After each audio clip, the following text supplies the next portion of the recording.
Assalamualaikum warahmatullahi wabarakatuh. Alhamdulillahirabbil alamin. Allahumma shalli wa sallim ala sayyidina Muhammad wa ala ali Muhammad. Kali ini bersama saya Muhammad At-Takini, saya akan menjelaskan tugas sebuah presentasi mata kuliah Ilmu Pendidikan Islam. Baik, di sini saya mendapatkan sebuah tema, yaitu tujuan dan fungsi dari pendidikan Islam. Pada makalah ini saya akan memaparkan beberapa poin, diantaranya tujuan pendidikan Islam, prinsip-prinsip dalam formulasi pendidikan Islam, kemudian komponen dasar pendidikan Islam, serta formulasi tujuan pendidikan Islam. Baik, yang pertama ialah tujuan pendidikan Islam. Dalam hal ini banyak para ahli mendefinisikan atau memaparkan beberapa tujuan pendidikan Islam. Baik, saya akan membacakan beberapa tujuan pendidikan Islam menurut beberapa ahli.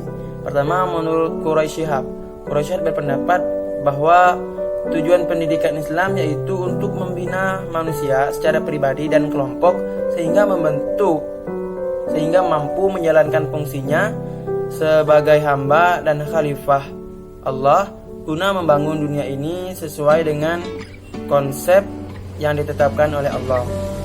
Kemudian menurut Al-Ghazali, yang mendekatkan diri kepada Allah.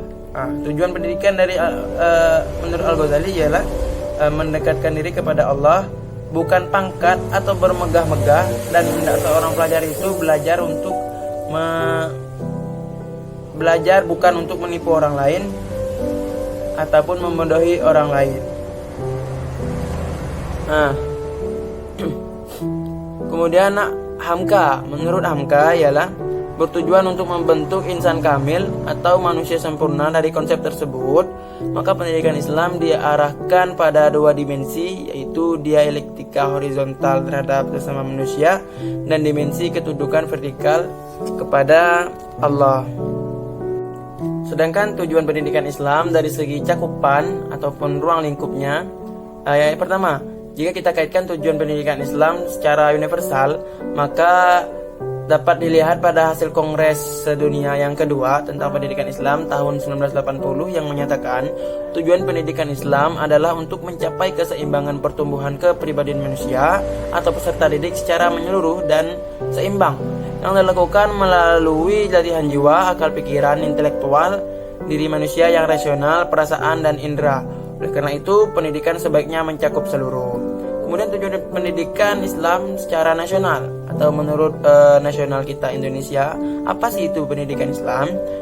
Tujuan pendidikan Islam secara nasional dapat dilihat dalam Undang-Undang Nomor 20 Tahun 2003 tentang Pendidikan Nasional yang berbunyi, membentuk manusia yang beriman, bertakwa, berakhlak mulia, berkepribadian, memiliki ilmu pengetahuan dan teknologi, keterampilan, sehat jasmani dan rohani, memiliki rasa seni, serta bertanggung jawab bagi masyarakat, bangsa, dan negara. Jadi dari situ bahwasanya tujuan pendidikan Islam ada secara universal dan juga ada secara nasional.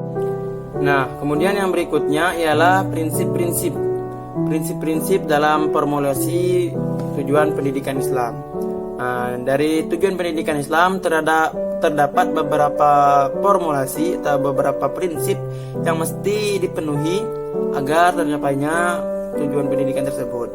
Yang pertama, prinsip universal, yaitu prinsip ini yang memandang secara keseluruhan yang menyangkut seluruh aspek, baik jasmani, rohani, ataupun dari aspek agama, aspek manusia, aspek masyarakat, tatanan kehidupan sosial, dan mencakup seluruh aspek yang lainnya.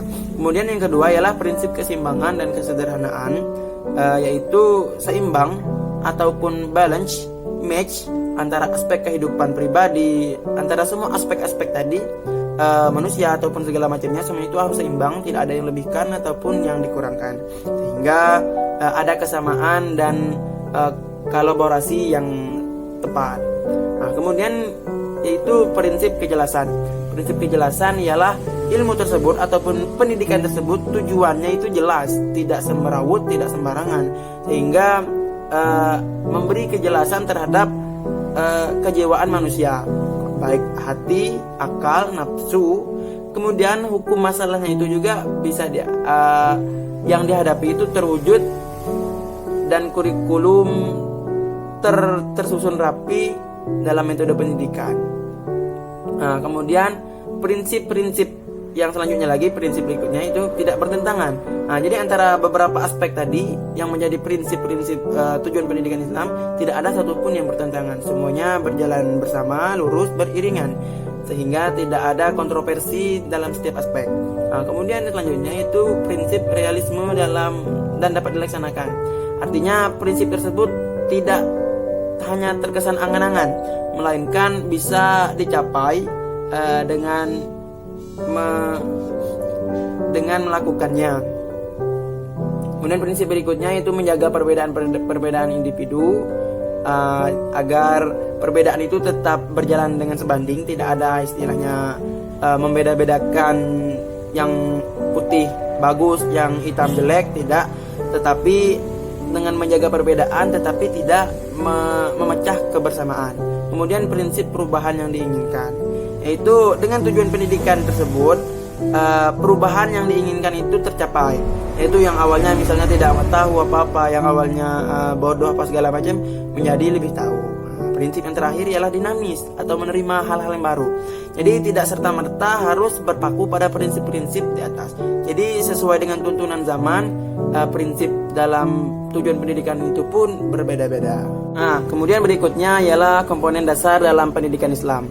Dalam pendidikan Islam tidak boleh dilepas dari beberapa komponen dasar tersebut agar pendidikan tersebut bisa dikatakan sebagai betul-betul pendidikan Islam. Yang pertama, tujuan pendidikan.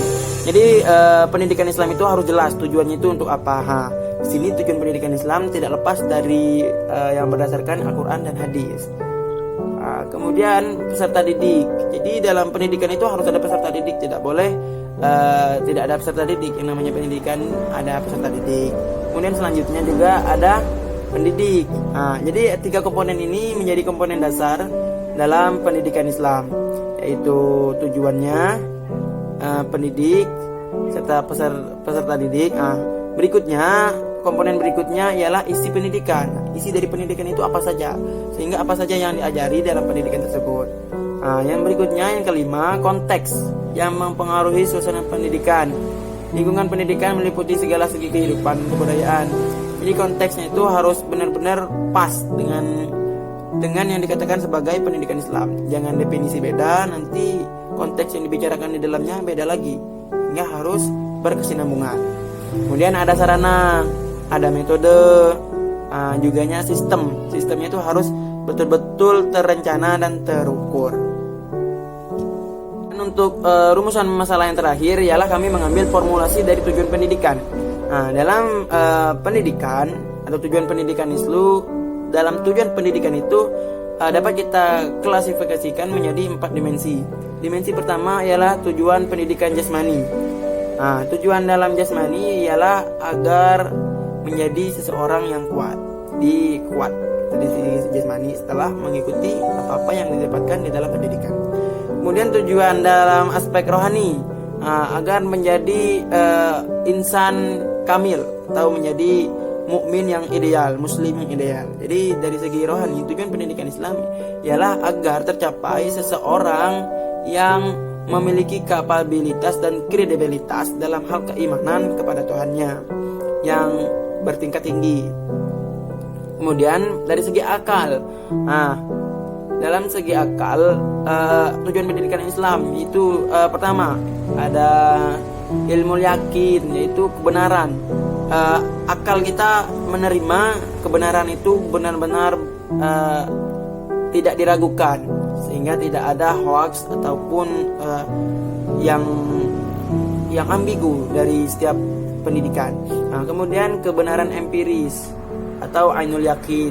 Kemudian pencapaian kebenaran metafiris atau mungkin lebih tepatnya sebagai kebenaran filosofis. Jadi di dalam tujuan pendidikan dari segi akal ada 3 hal.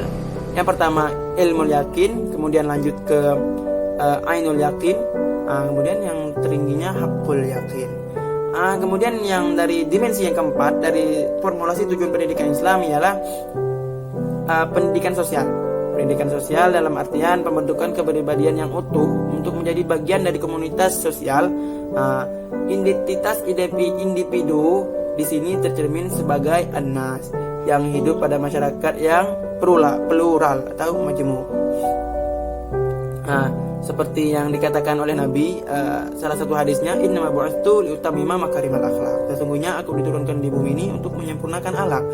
Maka dari situ Nabi bisa kita jadikan panutan dalam hal sosial atau maupun hal yang lainnya, karena di dalam Nabi itu merupakan terdapat teladan yang betul-betul bisa kita tiru untuk mencapai level Islam kamil atau insan kamil. Terima kasih. Mungkin hanya itu yang dapat saya sampaikan. Lebih dan kurangnya saya mohon maaf. Dan juga tentunya banyak sekali terjadi kekurangan. Mudah-mudahan ada manfaat juga yang bisa kita ambil. Jika tidak bisa menerima seluruhnya, jangan dibuang seluruhnya.